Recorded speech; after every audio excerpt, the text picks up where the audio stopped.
ये सही है कि बहुत ही छोटा प्रदेश है हमारा, और आज की आबादी तो 15 लाख से बढ़कर भी नहीं। तो न जाने किसी ज़माने में वो क्या कितनी छोटी हुई होगी। फिर भी इतिहास के हर पड़ाव पे गोवा का जो स्थान है उसे कोई नकार नहीं सकता।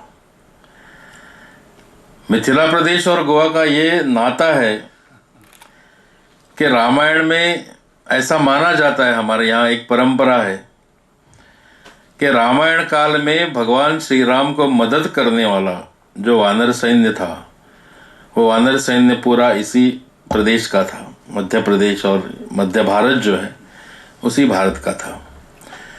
ये अलग बात है कि चित्र में उन्हें बंदरों की तरह दिखाया गया और हम उन्हें वैसे ही देखते चले गए कि पूंछ वाले, यहाँ से उड़ने वाले बंदर। लेकिन व्यवहार में वो जो आदिवासी जमात थी वो बंदर नहीं थी। उनको वाहनर कहा गया करता था, क्योंकि वो किसी भी तरह के वाहन या आवाजावा के उपकरण बनाने में बहुत ही समर्थ थे। जैसे कि रास्ते पर से चलने वाले रथ बनाते थे, गलबत और जहाज बनाते थे, आकाश में उड़ने वाले विमान बनाते थे, और इतना ही नहीं कि उनको पंख लगा के उड़ने की क्रिया भी मालूम थी, जिसे आज हम पैराग्लाइडिंग या हैंग ग्लाइडिंग कहते हैं। तो एक मिसाल है कि हमारे यहाँ हरवड़े करके एक गांव है, वहाँ रुद्रेश्वर का मंदिर है, और उसके इतिहास में लिखा है कि उस मंदिर की स्थापना भगवान बाली ने की थी, जो सुग्रीव जी के बंधु थे। तो रामायण से इस प्रकार भी हमारा ये नाता है। और बहुत से जगह है कि जहाँ राम के नाम से या पांडवों के नाम से वो जगह जुड़ी जाती है।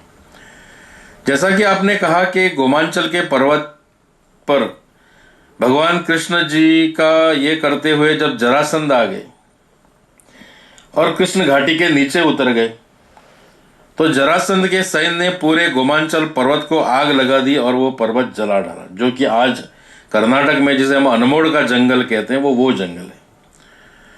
और उसके बाद कृष्ण जी का पीछा करते करते जो जरासंध का दूसरा ये था, दोस्त था कालयवन, वो उनके पीछे आ गया।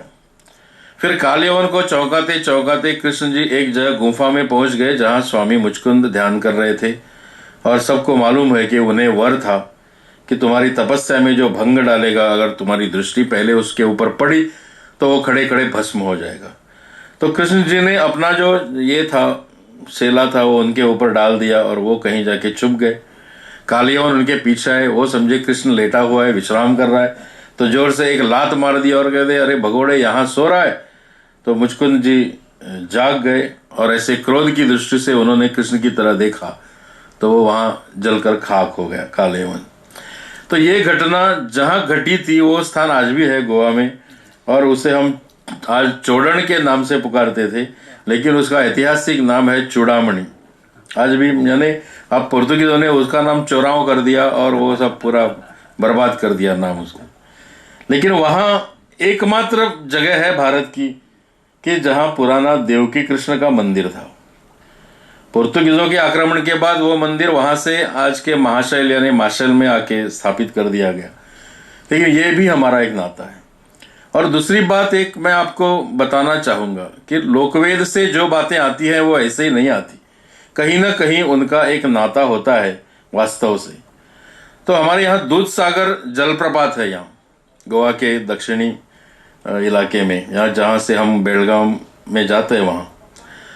तो वो दूध सागर की दंत कथा ऐसी है कि यहाँ कृष्ण जी आने के बाद चूड़ामणि में उन्होंने यहीं विश्राम कर लिया, और वो बोले कि मैं अभी 2-3 बरस नहीं जाऊँगा द्वारका या मथुरा, भी कहीं नहीं जाऊँगा, यहीं विश्राम कर लूँगा। तो देवकी माता उनकी याद में बहुत ही भाव विभोर और व्याकुल हो गई, और देवकी माता ने यह कह दिया कि नहीं, मुझे कृष्ण की खोज में जाना है, कृष्ण कहाँ है। तो किसी ने बता दिया कि वो गोमांचल में जाके वहाँ आराम कर रहे हैं। तो देवकी जी बोली कि नहीं, मुझे वहाँ जाना है, मैं कृष्ण को देखना चाहती हूँ किसी भी तरह।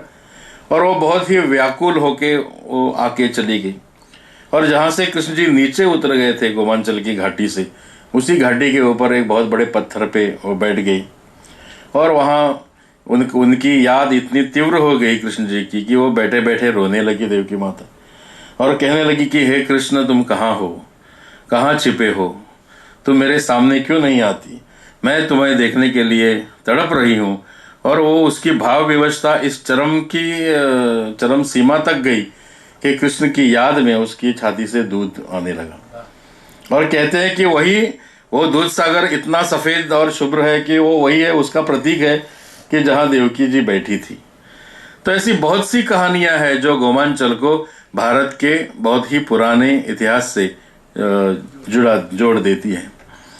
तो ये ऐतिहासिक सत्य लेकर गोमांचल प्रदेश के ऊपर जब बाद में बहुत से आक्रमण हो गए, और सबसे बड़ा आक्रमण तो पोर्तुगीज राजसत्ता का हो गया 1510 में। उसके बाद समझो गोवा का पूरा सामाजिक भाषिक नक्शा था, वो नक्शा बदल गया। पुर्तगीजों का जो मुख्य उनका उद्देश्य था वो था अपनी सत्ता यहाँ स्थापित करना, और सत्ता के साथ साथ धर्म को भी प्रस्थापित करना। तो इन दो वजहों की तरह से ये दोनों साथ साथ चले गए। एक साथ उनकी सत्ता का विस्तार होता रहा, जैसे सत्ता का विस्तार होने लगा तो वो उन्होंने अपने धर्म का भी विस्तार कर दिया। लेकिन उसके बाद उनके सामने एक बहुत बड़ी कठिनाई ये आ गई कि जिसका बीज गोवा की संस्कृति से जुड़ा हुआ था। इतना सब करने के बावजूद उन्होंने देख लिया कि हमारे पास सत्ता है, हमारे पास धर्म का इतना सारा ये है, फिर भी इतनी सारी आमिषें हैं, फिर भी लोग आते नहीं है हमारे पास, लोग सुनते नहीं, और सुन भी लिया तो मानते नहीं। तो उन्होंने देखा कि अगर हमें लोगों के पास तक जाना है तो लोगों की भाषा को ही माध्यम करके उनके ऊपर हमें सवार होना होगा। इसीलिए उन्होंने कुछ रचनाएं मराठी में की, कुछ रचनाएं कोंकणी में की, और तब से उन्होंने अपना जो धर्म सभा थी वो भी कोंकणी में लेना शुरू कर दिया। ये बात थी कि उन्हें ये मानना पड़ा कि प्रादेशिक भाषाओं का सहारा लिए बिना हम आगे नहीं बढ़ सकते। ये इतनी भाषा की ताकत है। आज हम बात कहते हैं कि हम तो मिथिला प्रदेश कहाँ और हम कहाँ हैं, कोसों दूर का अंतर है, लेकिन फिर भी अगर भाषा में स्वभावतः कोई नाता होता है तो हम एक दूसरे के साथ सहज ढंग से जुड़ सकते हैं।